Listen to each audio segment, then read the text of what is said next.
I'm Helen Hu. I'm a six-time All-American, 2020 and 2025 SEC Specialist of the Year, and the 2025 National Beam Champion. In 2023, I had the option to stay for a fifth year. My coaches wanted me to, but I decided to turn it down because I was mentally really burned out, and I was also in a lot of physical pain dealing with some chronic injuries. And so I had fully decided to retire. I said goodbye to the sport, took a year to travel with my sister. I went backpacking to over a dozen different countries. And then I had to come back to Missouri, actually for an old teammate's wedding. And when I was in town for that, I ended up talking to my coach, and he managed to re-recruit me for a fifth year, which took some convincing. But I'm so glad I did it, because then I was able to come back to the sport pain-free, and I was able to really just be free in my gymnastics and have as much fun as I could, specializing on beam, and it turned out to be the best season of my career. I joined their practices and I just hopped on the equipment for fun, and I managed to do my front aerial series on beam, even though I hadn't done it in over a year. So once I did that, the idea became real in my head, and I thought, oh wow, I could actually do this if I really wanted to. So after a few days, when Shannon made the offer, but I thought it was a joke, I started laying in bed, I couldn't fall asleep at night thinking whoa, what if I came back to gymnastics? And I couldn't not think about it. So that's when I started talking to him logistically if we could actually do it. My senior year in 2023, it was really serious for me. I knew at the time, or at least I thought I knew at the time, that was gonna be my last year of gymnastics. And so I had a lot of pressure on myself to make the most of it and have the best year I possibly could, while also dealing with a ton of back pain from my old chronic injuries. And so I was trying so hard to do well and leave my best foot forward on my last season, but I was also in so much pain, so it was really hard to enjoy my last year of competing. Whereas coming back for this year, again, having that year off really changed a lot of things for me. I mentally was recharged and physically wasn't hurting anymore, and so I was able to go and just have fun and really enjoy gymnastics kind of the way you should. The reason why I ever started gymnastics as a kid, right? Because it's super fun and I love it.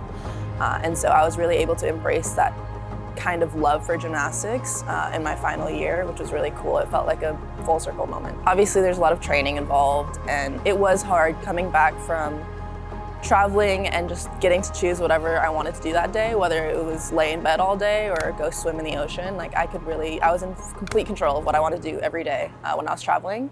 So coming back to college gymnastics, everything's super structured. So I was like, oh, right, I have a schedule to follow. I've got 6 a.m. lifts, I've got practice, I've got athletic training. So coming back to the super regimented schedule was a little bit of an adjustment, but I really enjoyed it. I didn't get to campus until about 3 weeks before season started. And I only competed the one event. So, really my contribution was so small compared to the work that everyone else put in, and that I was really grateful to be a part of. They put a lot of effort and intentional effort every day to have good team culture, which just means we show up every day really putting our best foot forward, supporting one another, and caring about each other, not just in the gym, but outside as well. And so that kind of bond really helped us compete at our best level. I kind of went in with the mental expectation of you're not gonna get a 10, because I didn't want to get let down and be upset over a routine that I was really proud of competing. So that routine in OU, I was really focused on just doing the best that I knew I could. And when I landed, I was super excited, because I knew it was one of the best routines I had done, but I did not know I was gonna get a 10. So when I did, I was crying, my knees buckled, I was overwhelmed really. It was like a dream come true, except I didn't even have the dream. I just showed up and all these things happened. I was like, wow, every single week of season, I was like, I can't believe we just did that. And then we went and we exceeded it again. And so, yeah, it was like a dream that I didn't even know I had, but it came true, and it was really, really awesome, all the way through. I still can't really believe that I got that title. Not that I don't think I deserve it, but I also know that there's a lot of luck and chance involved. And I was also just up against so many amazing gymnasts that it still blows my mind that I was even there competing among some of the best gymnasts in the country, and to win the title for my favorite event was the best way I could possibly end my career, and I'm still processing that still happened, but yeah, it means a lot to me. Going into this year, I think was one of the few seasons that I didn't go into with really specific award goals. I think in previous years, I thought I want to become an All-American in this event, I want to score this high, I want to get to this certain meet in this season, and this was the first year in my collegiate career that I went in thinking I want to have fun. and I want to compete my gymnastics the way I want to do it, and I want to get up there and salute the best routines that I possibly can do, and wherever that takes me is wherever it takes me. So whether I got the title or not, I wanted to know that when I got off that beam, I was really proud of what my routine was. And so not focusing on the achievements, honestly, is what got me further personally, but I know that's really different for everybody.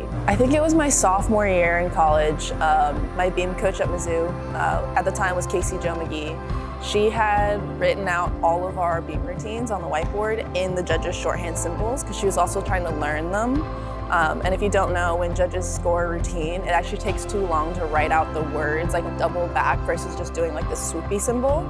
And so there's just a whole nother language for all gymnastic skills. And when I saw my beam routine written on the whiteboard in these symbols, I was like, I want that when I'm done with gymnastics. Like I just knew, I saw it on the whiteboard, I took a picture, and I knew that when I was done with gymnastics, I wanted to commemorate my career with a tattoo of my beam routine, because it's always been my favorite event. After the season was over in May, I went and the inside, just so it wraps all the way around, it says balance in cursive, and then these are the symbols for my routines. Like this is my mountain handstand all the way to my dismount, and then actually, as I was getting the tattoo, we had too much space. My arm was bigger than the stencil, so we added a little smiley face with the tongue out at the very end, because that sort of ended up being my signature touch in my 2025 beam routine. When I held my ring pose, I started sticking my tongue out halfway through the season, and I kept doing that even at nationals. So that's kind of that's the whole tattoo. I think whatever your goal is, you just need to put in consistent, honest effort, whatever that looks like for you, whether that's rehabbing an injury or just getting stronger in conditioning or getting over your mental blocks, right? Everyone has their different challenges in gymnastics. Everybody's challenge is so different. But if you keep at it, you stay persistent, you stay hardworking, and you keep a good coachable attitude, I think you'll make it really far.